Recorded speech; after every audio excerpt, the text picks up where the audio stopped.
Good morning. Happy Baby Friday. It is time for just a word from the Word. I apologize for being just a couple minutes late.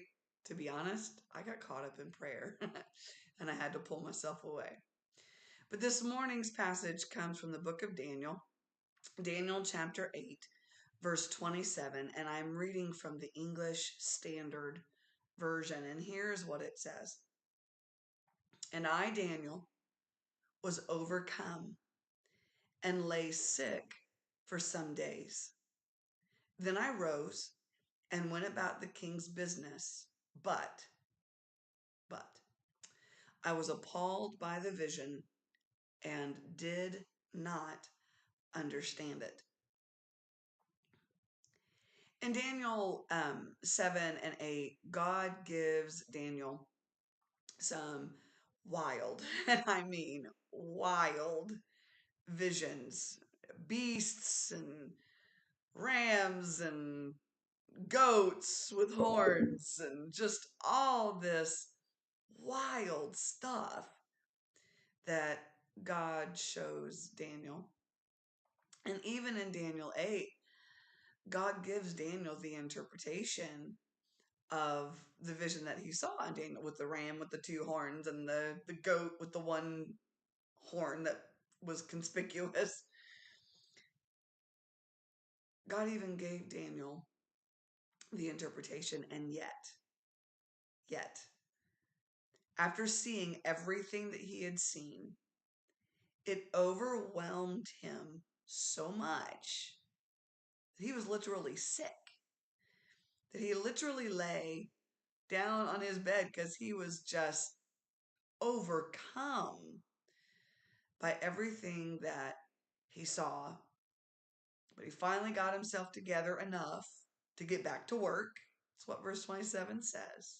And yet, Daniel, Daniel who survived the lion's den, Daniel who told Nebuchadnezzar what he actually dreamed and then gave him the interpretation.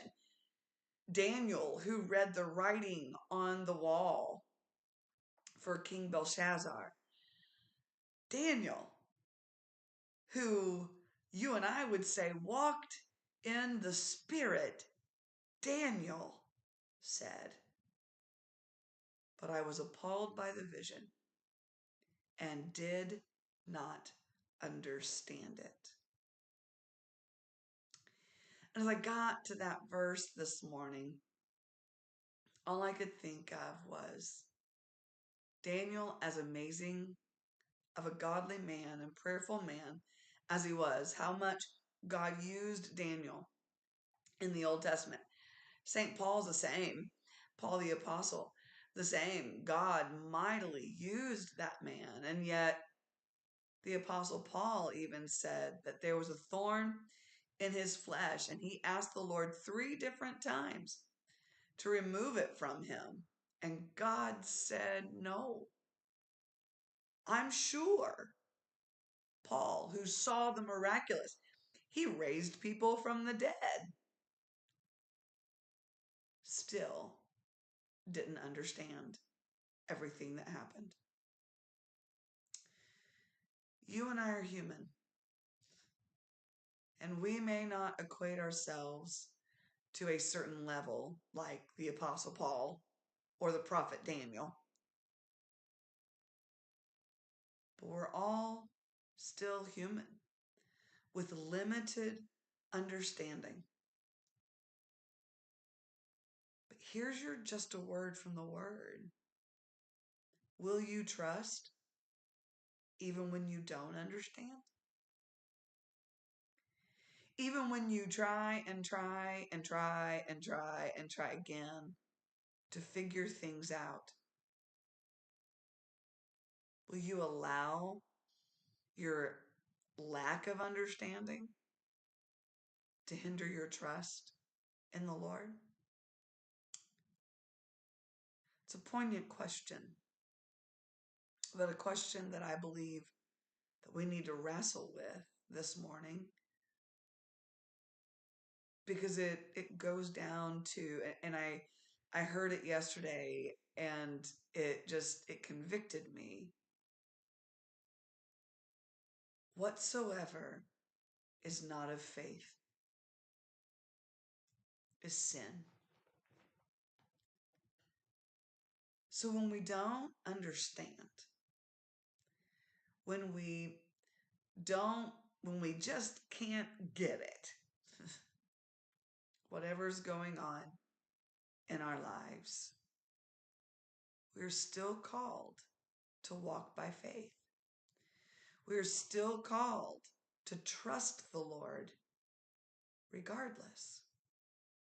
We are called to trust even when we don't understand. I don't have a nice little bow to tie this off on. I don't have some Christian platitude to tell you to make it all better. Because, saints, it doesn't always get better. We don't always understand. But the call is not to understand, but to trust. Babby Mason sang a song years ago, and every once in a while I'll sing it. When you can't trace his hand, trust his heart. When you don't understand what God is doing, the call is to still trust him. Trust his character. Trust his faithfulness. Even when you don't understand, trust. This has been just a word from the Word. God bless you. Have a beautiful day. And as I've been saying all week, I am teaching the adult Sunday school class this Sunday. Would love to have you come join. Pastor is preaching, as far as I know. He's preaching worship service. Come. I'm sure it is a word from the Lord that Pastor has to share. So come, be with us in service, or at least be somewhere in service this Sunday. God bless you. Have a beautiful day, and Lord willing, we'll see you tomorrow morning.